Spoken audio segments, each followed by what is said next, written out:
ఉప్పమ్మ ఉప్పు బస్తా ఎంత? ఉప్పమ్మ ఉప్పు బస్తా ఎంత? అసలు ఊరికమాయ పెద్ద అవుతున్నావు. ఉప్పమ్మ ఉప్పు బస్తా ఎంత? అక్కడ బోర్డ్ ఆఫ్ డైరెక్టర్స్ మీటింగ్ లో అందరూ వెయిట్ చేస్తున్నారు, టైం అయింది. ఆహా, ఇక్కడ అంతకన్నా గొప్ప మీటింగ్ జరుగుతుంది. ఫస్ట్ నువ్వు గెట్ అవుట్, తర్వాత వాళ్ళు గెట్ అవుట్, అంత గెట్ అవుట్. ఉప్పమ్మ ఉప్పు బస్తా ఎంత?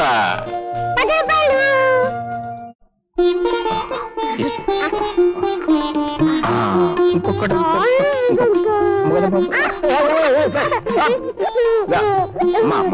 ఈ ఒక్క స్పూన్, ఈ ఒక్క ఇక్కడ ఇక్కడ మామ పట్టుకో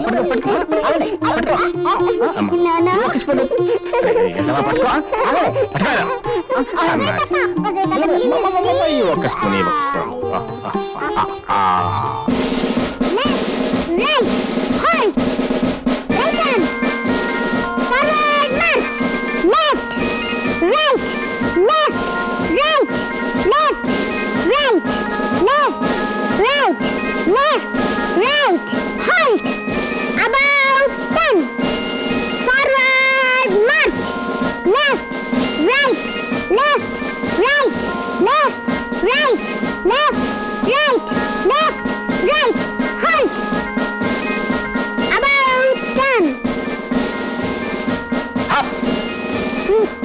good.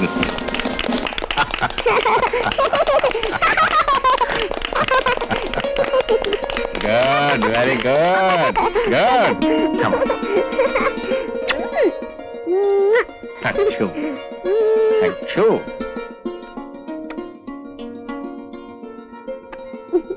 మీకోసం బ్రహ్మానందరావు వచ్చాడు. మిమ్మల్ని అర్జెంటుగా చూడాలట. బ్రహ్మానందరావు ఒక గంట తర్వాత మన గెస్ట్ హౌస్ రమ్మా.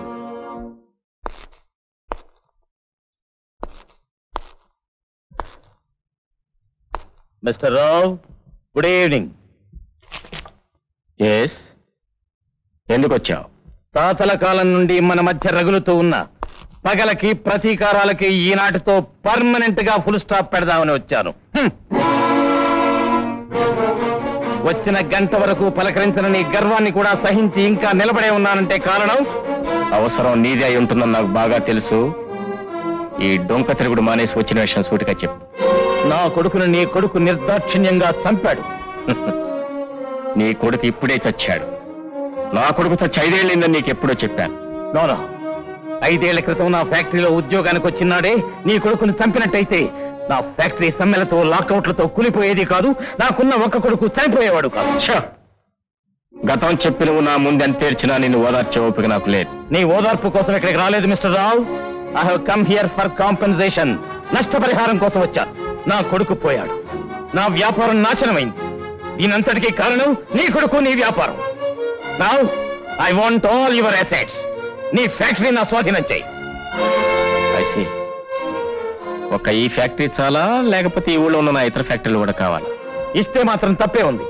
నీ కొడుకు ఎప్పుడూ చచ్చాడు, రేపో మాపో నువ్వు చస్తావు. ఈ మేడలు మిద్దెలు పోతూ పోతూ కట్టుకుపోతావా? నేను కట్టుకుపోనరా, నువ్వు కట్టుకుపోతావు. You stupid rascal. నా ముందు కూడా నిలబడే అర్హత లేని నువ్వు నా పర్మిషన్ లేకుండా నా ఇంటికి వచ్చిన చాలక నా ఫ్యాక్టరీ కావాలని అడుగుతావా? How dare you ask that? ఆ మాట మాట్లాడి నాలుగు వేయి చిరికలు చేస్తాను. నువ్వు నా కొడుకుని చంపాలని చూశావు. నీ కొడుకు నా కొడుకు చేతుల్లో చచ్చాడు. అది నీకు వాడికి సంబంధించిన విషయం. I have nothing to do with that. ఇది నా ఆస్తి, నా సొంతం. I'm the sole master of this property. ఇంకొక మాట మాట్లాడావో ఇక్కడి నుంచి ప్రాణాలతో బయటకు వెళ్ళావు. Get out. I say get out.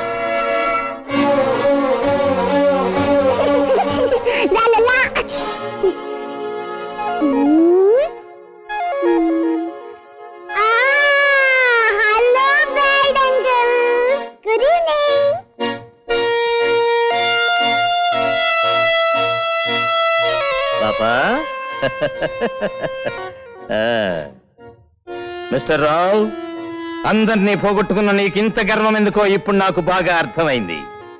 నీ మాట కాదన్నాడని నీ కొడుకుని కాలదన్నావే కాని వాడి రక్తంలో రక్తం ఈ మనవరాల్ని చంకలేసుకుని కులుకుతున్నావన్నమాట. మనవరాలా? ఎస్, మనవరాలు. చూస్తాను మిస్టర్ రావు. నాకు టైం వస్తుంది. అప్పుడు నిన్ను, నీ గర్వాన్ని, మొత్తం నీ వంశాన్ని పాతి పెట్టకపోతే నా పేరు బ్రహ్మానందరావే కాదు.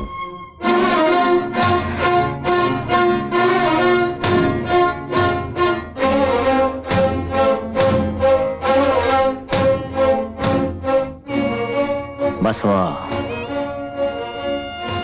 ఆశ ఎవరు? ఆశ ఎవరు? నేను 3 లెక్క పెట్టే లోపుగా నిజం నీ నోట్లోంచి బయట రావాలి. బాబు 1 బాబు, మీరు ఉద్రేకపడకండి. 2 బాబు, మీరు కోపం తగ్గించుకుని శాంతపడే వరకు నేనేమి చెప్పలేను. నన్ను క్షమించండి. 3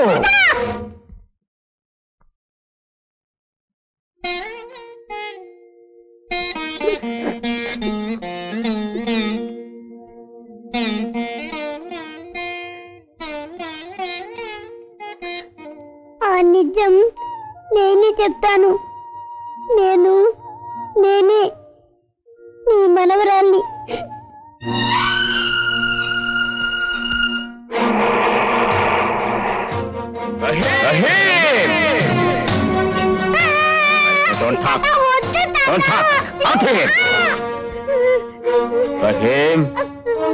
చిరకాలం మన మిత్రత్వాన్ని కూడా మర్చిపోయి నన్ను మోసం చేస్తావా?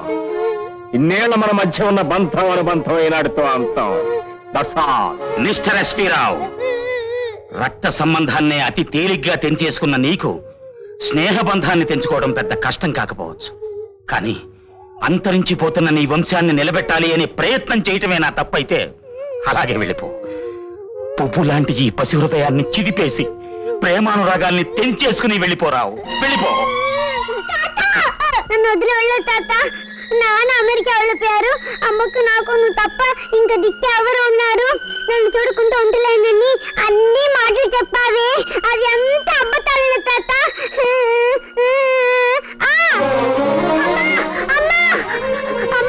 తాతయ్య నన్ను వదిలి వెళ్ళిపోతున్నాడు మా. ఆపమ్మా, తాతయ్యను వదిలి నేను ఉండలేనమ్మా. నువ్వైనా తాతయ్యతో చెప్పమ్మా. తాతయ్య, అంకుల్, మీరు చేసిన పొరపాటు నా చిట్టి తల్లి మనసుని ఎంతగా గాయపరిచిందో. ఇప్పుడు దాని బాధకి ఎవరు సమాధానం చెప్తారో చెప్పండి అంకుల్, ఎవరు సమాధానం చెప్తారో? బాబు, పాపను వదిలేసి వచ్చేసారా? వదిలేసి రాక ఇంకా ఇంట్లో ఉంచుకుంటారనుకున్నావా? మీరంతా కలిసికట్టుగా మా ఇద్దరినే కలపాలని కుట్ర పని నా తెలుసుకోనంత మూర్ఖుని కాదు. మీరంతా నమ్మక ద్రోహులు. నా సొమ్ముతిని నన్నే వెన్నుపోటు పడవాలని ప్రయత్నం చేసిన మోసగాళ్ళు. ఈ ఇంట్లో నీకు స్థానం లేదు. కమాన్, గెట్ అవుట్. పాపే వెళ్ళిపోయిన తర్వాత ఇంకా ఈ ఇంట్లో నేనెందుకుంటాను? పెదబాబు, మీకన్నా ముందు పుట్టిన ఈ 50 సంవత్సరాలు మిమ్మల్ని పూజించుకుంటూనే గడిపేశాను. నా చేతులతో ఎత్తిపించిన చిన్నబాబుని మీరు మెడబెట్టి బయట కంటేస్తుంటే చూస్తూ ఊరుకున్నాను. ఎందుకో తెలుసా బాబు? ఎప్పటికైనా మీ మనసు మారుతుందని. కొడుకు, కోడలు, మనవరాలు అందరూ కలిసి ఇంట్లో ఉంటారు. వాళ్ళ నీడన ఉంటూ ఆ రాధమ్మ ఒక ముద్ద పెడితే తింటూ ఆనందంగా ఈ జీవితాన్ని చివరిదాకా గడిపేద్దామనుకున్నాను బాబు. కానీ ఇప్పుడు చిన్నారి ఆశను ఇంటి నుంచి పంపేసి నా చివరి ఆశను మొదలంటూ నరికేశారు. దీపాలు ఆరిపోయిన ఇంట్లో ఇంకా వెలుగెక్కడుంది బాబు? ఇది ఇల్లు కాదు, శ్మశానం. దీనికి మీరే చక్రవర్తి. ఒంటరిగా ఈ సామ్రాజ్యాన్ని మీరే ఏలుకోండి. వెళ్ళబోయే ముందు ఒక మాట బాబు. కొడుకును పోగొట్టుకుని మీరు బ్రతకగలిగారేమో కానీ మనవరాల్ని మర్చిపోయి ఒక్క క్షణం కూడా ఈ ఇంట్లో మీరు ఉండలేరు. ఆ చిట్టి తల్లి చిరునవ్వులు ఇంట్లో ప్రతి మూల ప్రతిధ్వనిస్తుంటాయి. మీరు కళ్ళు మూసుకున్న ఆ ముద్దు ముఖం మిమ్మల్ని వెంటాడి వేటాడి చిత్రవద చేస్తుంది. ఆ తల్లి చేతులతో గోరు ముద్దలు తిన్న మీ నోరు మళ్ళీ ఆశ ఆశ అని కలవరించి కలవరించి కన్నీళ్లు నింపకపోతే అక్కడున్న దేవుడు లేనట్టే లెక్క. మంచి మానవత్వం, మమత, మాధుర్యాలకు విలువ లేనట్టే లెక్క. తోడబుట్టిన చెల్లెల్ని మర్చిపోయాను. కడుపును పుట్టిన బిడ్డను మర్చిపోయాను. ఎక్కడో పుట్టి ఎక్కడో పెరిగి నిన్నగాక మొన్న నా పంచం చేరిన వీరడంత లేదు. ఈ కడుక్కాయని మర్చిపోలేను. మర్చిపోతాను, అందరినీ మర్చిపోతాను, అవసరమైతే ఈ ప్రపంచాన్ని మర్చిపోతాను.